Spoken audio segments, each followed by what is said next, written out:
그날 아침 나는 평소보다 조금 일찍 눈을 떴다. 딸 집에 온 지 사흘째 되는 날이었다. 이 나이가 되면 잠이라는 건 마음대로 늘어지게 자는 게 아니다. 새벽 5시만 되면 몸이 먼저 깨어나 나를 불러 세운다. 조심히 이불을 걷고 발소리 죽여 거실로 나왔다. 딸과 사위, 손주는 아직 꿈나라의 시간이었다. 나는 그저 화장실에 다녀오려고 했을 뿐이다. 그런데 화장실 문에 하얀 A사 종이 한 장이 붙어 있었다. 사용 금지, 외출 후 이용 바랍니다. 처음엔 내가 잘못 본 줄 알았다. 안경을 다시 쓰고 종이를 한 번 더 읽었다. 사용 금지. 누구에게? 왜? 문 앞에 한참을 서 있었다. 손잡이를 잡았다가 놓고 다시 잡았다가 놓았다. 이 집에서 내 이름은 종이 한 장 아래로 밀려 있었다. 나는 그날 화장실을 쓰지 않았다. 거실 소파에 앉아 창밖만 보고 있었다. 아파트 놀이터에서 아이들이 등교 준비를 하는 소리가 들렸다. 그 소리가 왜 그렇게 시끄럽게 느껴졌는지 모른다. 조금 뒤 사위가 방문을 열고 나왔다. 어머님, 일어나셨어요? 나는 대답 대신 화장실 문을 바라봤다. 사위는 내 시선을 따라가더니 아무렇지 않게 말했다. 아, 그거요. 요즘 위생 때문에요. 어머님도 아시잖아요. 위생? 그 말 한마디에 내 지난 70년이 다 정리되는 기분이었다. 딸은 그 자리에 없었다. 항상 그랬다. 불편한 말이 오갈 때면 딸은 늘 부엌에 있거나 방에 있거나 없었다. 나는 아무 말도 하지 않았다. 말을 하는 순간 이 집에서 나는 더 작은 사람이 될 것 같아서 그날 아침 나는 밥을 먹지 않았다. 사위는 출근을 했고 딸은 아이를 학교에 데려다 주러 나갔다. 혼자 남은 집에서 나는 조용히 내 가방을 열었다. 그 안에는 약 봉투와 속옷 한 벌과 그리고 오래된 서류 봉투 하나가 들어 있었다. 등기부등본이었다. 잠시 호응. 그 집은 원래 내 집이었다. 딸 집에 처음 발을 들였을 때부터 나는 이 집 공기가 어딘가 다르다는 걸 느꼈다. 냄새는 같았다. 새 가구 냄새와 아이 과자 냄새, 그리고 섬유유연제 냄새까지. 그런데 숨을 쉬면 가슴 한쪽이 자꾸 막히는 느낌이 들었다. 엄마, 그냥 편하게 있어.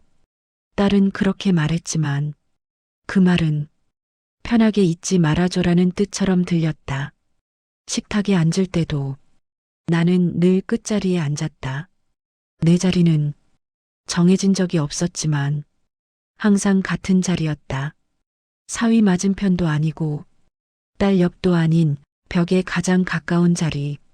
식사 시간엔 숟가락 부딪히는 소리보다 말이 적었다.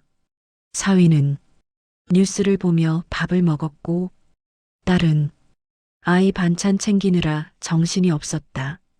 나는 김치 한 조각을 집어들 때마다 눈치를 봤다. 이 집에서 나는 손님도 아니고 식구도 아니었다.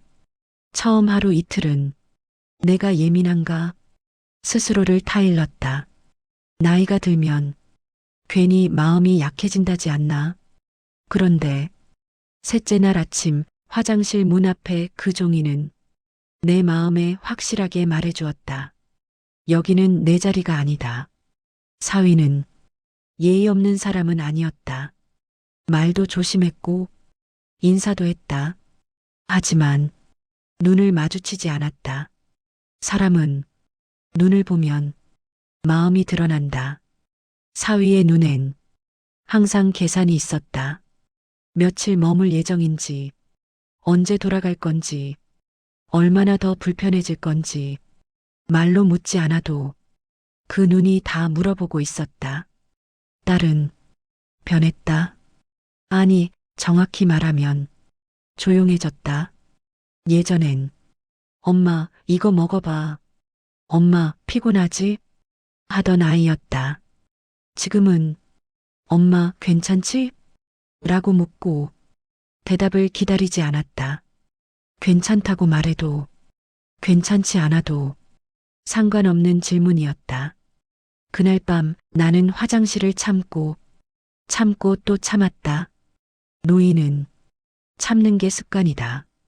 젊을 땐 화를 참았고, 중년엔 눈물을 참았고, 노년엔 존엄을 참는다. 결국 새벽녘이야. 소리 없이 현관문을 열고 나갔다. 아파트 1층 공용 화장실에서 나는 한참을 서 있었다. 찬 타일 바닥 위에서 내 무릎이 조용히 떨렸다. 거울 속 내 얼굴을 보고 문득 이런 생각이 들었다. 나는 언제부터 내 딸 집에서 허락을 받아야 하는 사람이 되었을까? 그날 이후 나는 결심했다. 아직 아무도 모르게 숨 고르기. 이 집을 다시 내 집으로 돌려놓겠다고. 사위라는 말은 참 묘한 말이다. 가족 같기도 하고 남 같기도 하다. 피 한 방울 섞이지 않았는데 가족이라는 이름으로 가장 가까이 와 있는 사람. 내게 그 사람은 늘 사위였다. 이름으로 불러본 적은 단 한 번도 없었다. 그건 가까워서가 아니라 가까워질 수 없어서였다. 사위는 집에서 소리를 높이지 않았다. 그게 더 무서웠다. 화를 내는 사람은 마음을 숨기지 못한다. 하지만 조용한 사람은 마음을 다 닫아둔다. 어느 날 저녁 나는 용기를 내 딸에게 말했다. 엄마가 며칠만 더 있다 가면 안 되겠니? 딸은 내 눈을 보지 않고 대답했다. 엄마, 사위가 좀 불편해해. 그 말 한마디에 내 안에서 뭔가가 뚝 하고 부러졌다. 사위가 불편해한다. 그럼 나는 그날 밤 나는 잠자리에 누워 천장을 바라봤다. 이 집 천장은 내가 고른 벽지였다. 신혼집을 해준다고 내가 직접 부동산을 돌아다니며 계약했던 집. 당시 사위는 허리를 숙이며 말했다. 장모님, 정말 감사합니다. 그 고개 숙임이 지금 생각해보면 고마움이 아니라 확신이었던 것 같다. 이제 이 집은 내 것이다. 며칠 뒤 그 일이 있었다. 저녁을 먹고 나는 습관처럼 화장실로 향했다. 그런데 문 앞에 또 종이가 붙어 있었다. 이번엔 글씨가 더 컸다. 야간 사용 금지. 아이 수면 방해. 나는 한참을 서 있었다. 사위가 뒤에서 말했다. 어머님, 요즘 애가 예민해서요. 아이를 위해서라면 나는 조용히 존재하지 않아야 했다. 그날 밤 나는 화장실을 가지 않기 위해 물도 마시지 않았다. 입술이 바짝 말랐지만 참았다. 이 나이가 되면 참는 건 자랑도 아니다. 그저 사는 방법일 뿐이다. 다음 날 아침 사위가 출근하며 말했다. 어머님, 며칠 계실 거면 미리 말씀 좀 주세요. 그 말엔 존댓말이 있었지만 존중은 없었다. 나는 고개를 끄덕였다. 그리고 아무 말도 하지 않았다. 말은 아껴두기로 했다. 해야 할 말은 따로 있었으니까. 그날 오후 딸이 외출한 사이 나는 가방에서 서류 봉투를 꺼냈다. 등기부등본 내 이름이 선명하게 적혀 있었다. 장모님은 손님이 아니었다. 주인이었다. 그날부터 나는 조용히 계산을 시작했다. 사위는 그걸 몰랐다. 조용한 노인은 늘 가장 늦게 들키는 법이다. 그 말은 예고 없이 날아왔다. 아주 평범한 저녁 식사 자리에서였다.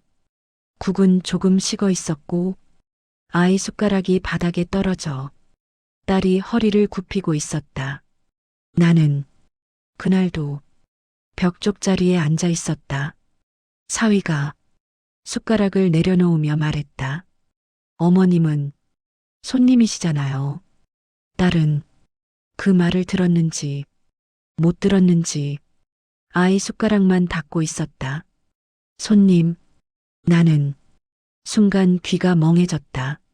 손님이면 대접을 받아야 하는데 이 집에서 손님은 가장 불편한 존재였다. 손님이니까 조심해야 했고 손님이니까 눈치를 봐야 했다. 나는 조심스럽게 물었다. 그럼 엄마는 언제 가면 되니? 딸은 그제야 고개를 들었다. 엄마, 그런 뜻은 아니고. 사위가 말을 이었다. 저희도 생활이 있잖아요. 생활. 그 말 속엔 어머님은 생활이 아니다라는 뜻이 들어 있었다. 그날 밤 나는 짐을 정리했다. 가방 하나로 끝나는 짐. 노인의 삶은 가볍다. 아니, 가볍게 만들어진다. 짐을 싸며 서류 봉투를 다시 한번 꺼냈다. 종이 위에 내 이름을 손가락으로 천천히 눌러봤다. 확인하듯 새벽 4시 집안은 고요했다. 나는 현관 앞에서 신발을 신으며 한번 뒤를 돌아봤다. 이 집은 딸의 집이었고 사위의 집이었고 아이의 집이었다. 하지만 내 집이기도 했다. 그 사실을 아무도 잊고 있었다. 아파트 문을 나서며 나는 결심했다. 말로 하지 않기로. 노년의 싸움은 목소리가 아니라 결정으로 하는 거니까. 그날 오전 나는 부동산으로 갔다. 부동산 사장은 나를 보자 반가워했다. 어르신, 오랜만이네요. 나는 의자에 앉으며 말했다. 집을 내놓으려고요. 그는 주소를 듣고 잠시 멈칫했다. 그 집이요? 따님 사는. 나는 고개를 끄덕였다. 내 명의예요. 부동산 안에는 잠시 침묵이 흘렀다. 나는 그 침묵이 편안했다. 오랜만에 내가 선택한 침묵이었으니까. 딸은 그날 밤 전화를 걸어왔다. 전화벨이 3번 울리고 나는 받았다. 엄마, 집 이야기 들었어. 그 말 뒤에는 말이 없었다. 딸의 침묵은 늘 길었다. 어릴 땐 혼날 때 침묵했고 결혼하고 나서는 선택해야 할 때 침묵했다. 이번에도 그 침묵은 나에게 선택을 미루라는 뜻이었다. 왜 말 안 했어? 딸의 목소리는 조심스러웠다. 나는 잠시 생각하다 대답했다. 말해도 아무도 안 들을 것 같아서. 그 말에 딸은 숨을 크게 들이켰다. 엄마, 사위도 나쁜 사람은 아니야. 그 말은 이미 여러 번 들은 말이었다. 나쁜 사람은 아니다. 그럼 좋은 사람은 언제 되는 걸까? 나는 딸에게 화장실 이야기를 하지 않았다. 종이 이야기, 사용 금지, 야간 사용 금지. 말하지 않아도 딸은 이미 알고 있었을 것이다. 모르는 게 아니라 외면하고 있었겠지. 며칠 뒤 딸은 아이를 데리고 내 집에 왔다. 아이는 아무것도 모르고 나를 안았다. 할머니, 그 한마디에 가슴이 내려앉았다. 나는 아이 머리를 쓰다듬으며 딸을 봤다. 딸은 말이 없었다. 그 침묵이 나를 더 단단하게 만들었다. 집 정말 팔 거야? 딸이 물었다. 나는 고개를 끄덕였다. 그래, 왜 그렇게까지 해? 그 질문에 나는 처음으로 정면으로 말했다. 엄마는 손님이 아니야. 딸의 눈이 잠시 흔들렸다. 딸은 울지 않았다. 그게 더 아팠다. 울면 붙잡을 수 있었을 텐데. 딸은 어른이 되어 계산하고 있었다. 아이, 남편, 생활. 그 계산 속에 엄마는 숫자가 없었다. 그날 밤 딸은 집으로 돌아갔다. 현관문이 닫히는 소리를 들으며 나는 혼잣말을 했다. 엄마는 엄마 자리로 돌아가는 거야. 부동산에서 전화가 왔다. 어르신, 집 보러 오겠다는 분이 있어요. 나는 창문을 열고 바람을 들였다. 오랜만에 숨이 깊게 들어왔다. 사람 마음에도 붙여진 종이가 있다는 걸 그때 처음 알았다. 여기까지, 이 이상은 안 됩니다. 화장실 문 앞이 사용 금지 종이는 단순한 종이가 아니었다. 그건 내 마음 앞에 붙여진 경고문이었다. 집을 내놓았다는 소문은 생각보다 빨리 사위 귀에 들어갔다. 사위가 전화했다. 장모님, 그게 무슨 말씀이세요?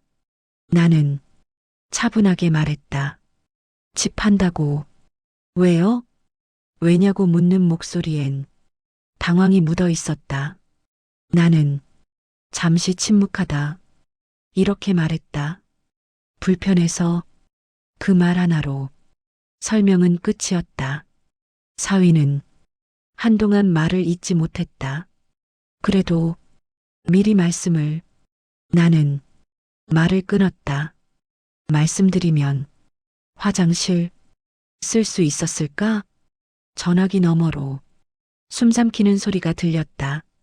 그가 처음으로 자신이 한 일을 정면으로 마주한 순간이었다.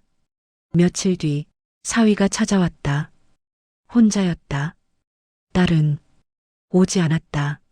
문을 열자 사위는 두 손을 모으고 서 있었다. 장모님, 그건 오해였어요.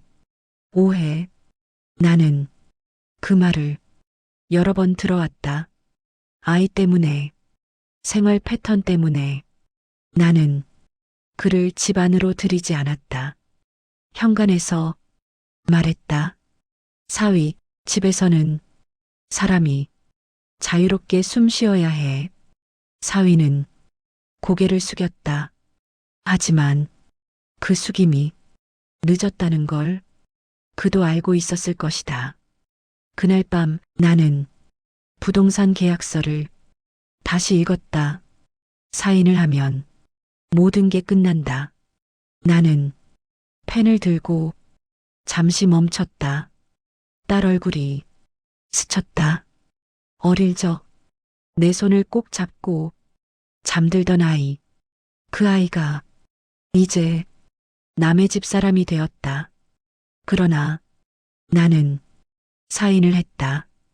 노년의 결정은 느리지만 한 번 하면 되돌리지 않는다. 며칠 후 딸이 울면서 전화했다. 엄마, 꼭 이렇게 해야 해? 나는 딸에게 말했다. 엄마는 살아있어. 그 말에 딸은 더 울었다. 집이 팔리면 이야기는 끝나지 않는다. 그때부터 진짜 이야기가 시작된다. 그날은 계약이 끝난 날이었다. 부동산에서 나와 시계를 보니 밤 11시가 조금 넘었다. 거리엔 사람이 거의 없었다. 가로등 불빛 아래 내 그림자가 길게 늘어졌다. 나는 천천히 걸었다. 급할 게 없었다. 이제 어디로 돌아가야 할지도 내가 정할 수 있었으니까. 딸에게 문자가 와 있었다. 엄마, 집에 들어오지 마.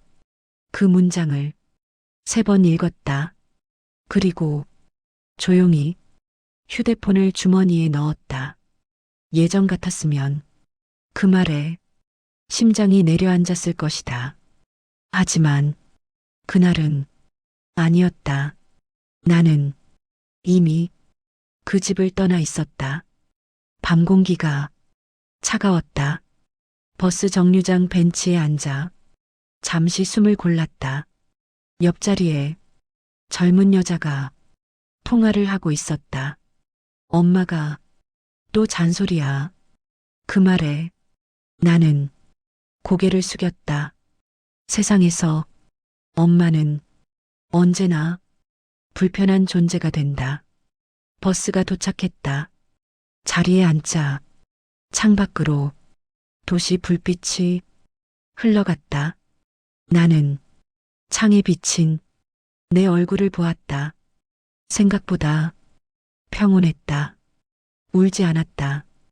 그게 나 스스로도 놀라웠다. 집에 도착하니 밤 12시였다. 불을 켜지 않고 가방을 내려놓고 의자에 앉았다. 집안은 조용했다. 누구의 눈치도 보지 않아도 되는 조용함.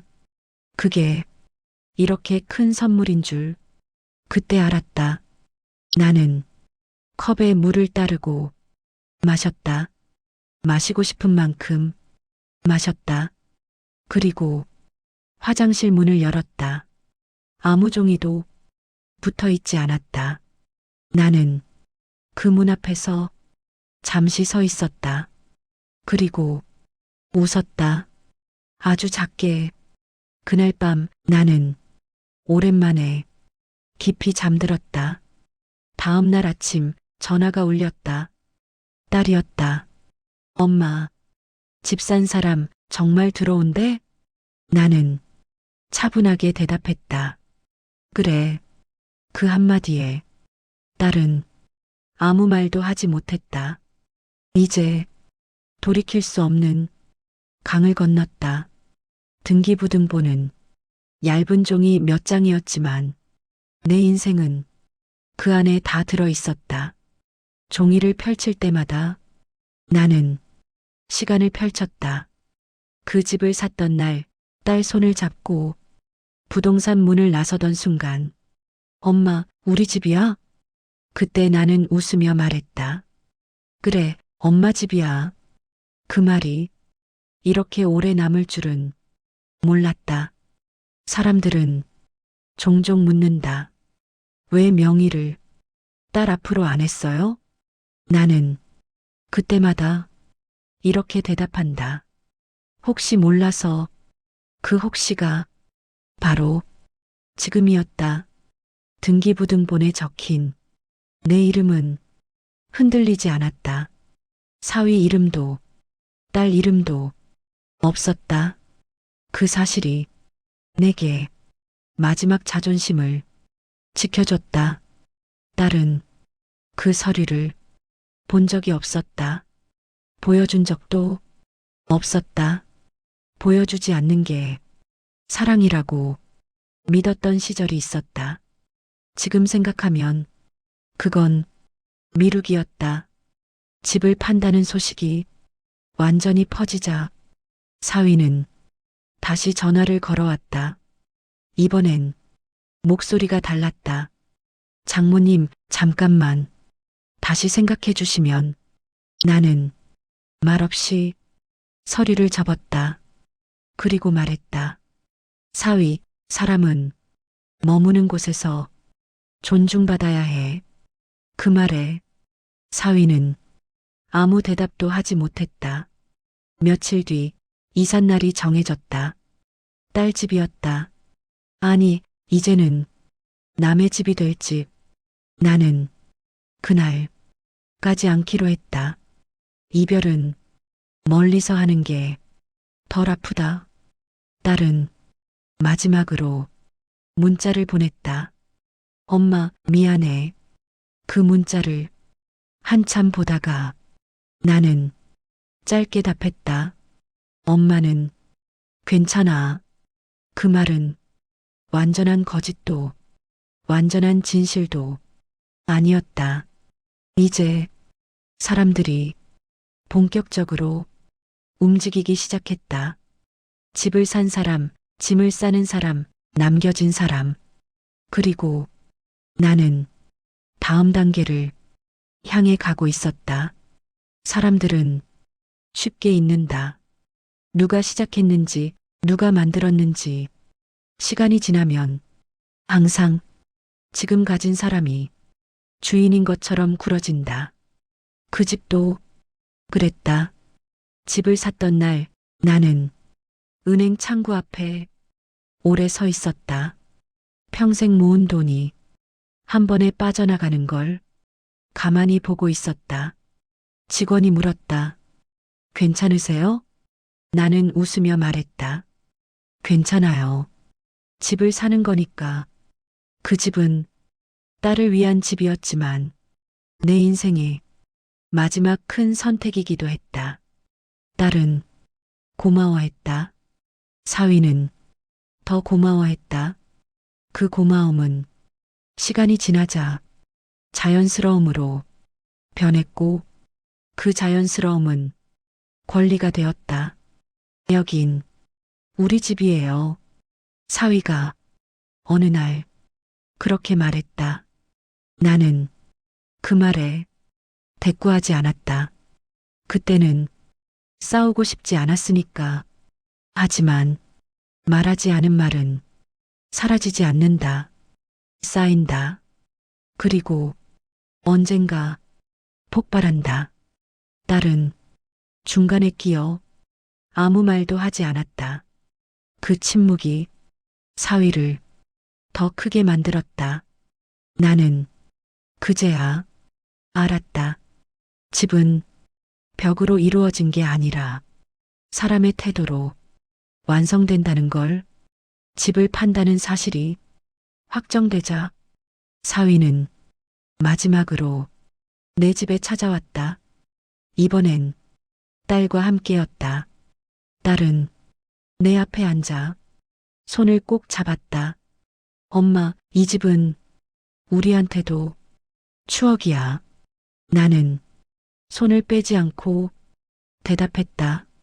그래서 지금 떠나는 거야. 사위는 말을 하지 않았다.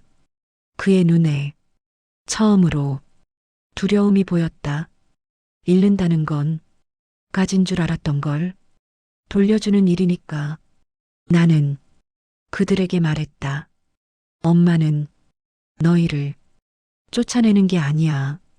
잠시 멈췄다가 이어서 말했다. 엄마를 내쫓은 집에서 나가는 거야.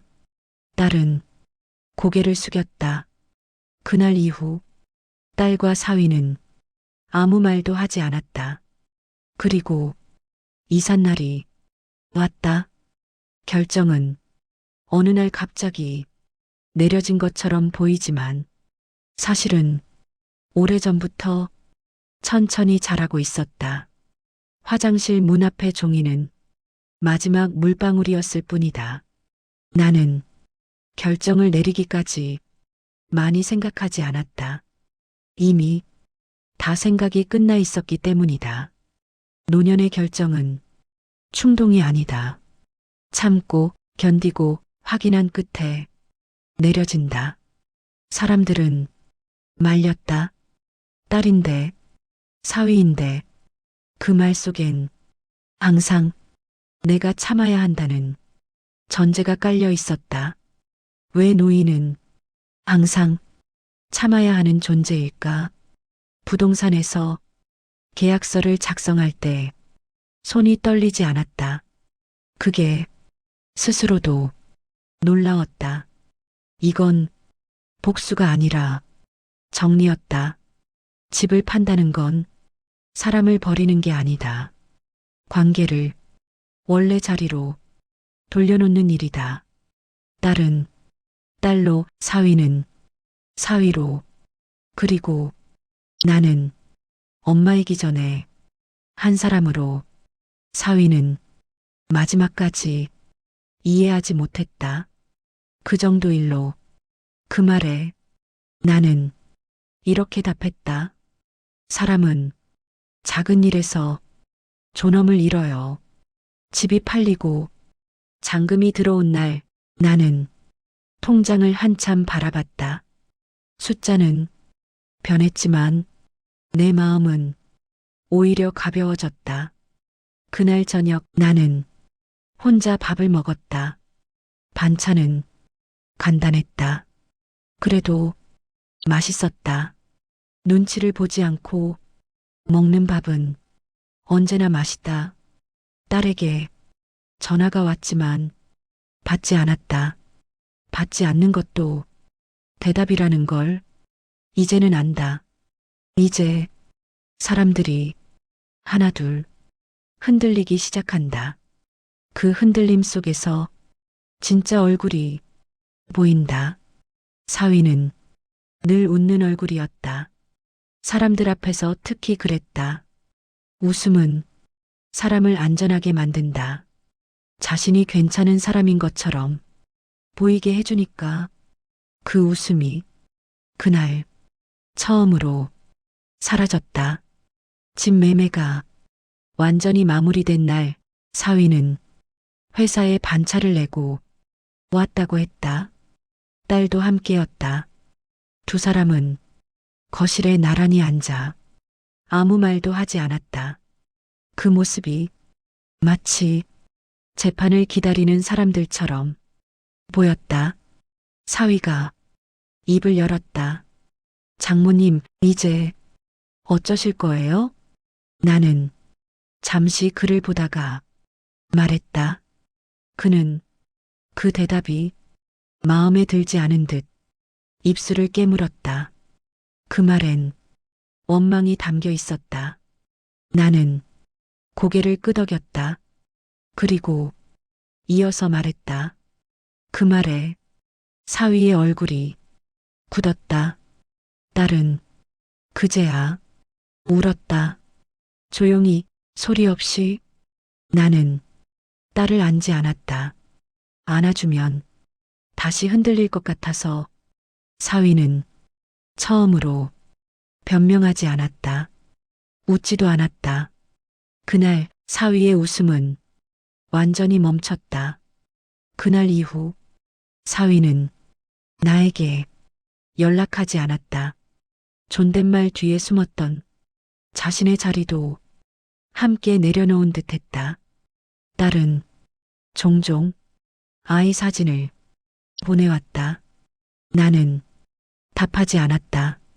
대답을 안 하는 게 아니라 조금 더 시간이 필요했을 뿐이다. 사람들은 그제야 내게 말했다. 그 말이 왜 이렇게 늦게 들렸는지 모르겠다.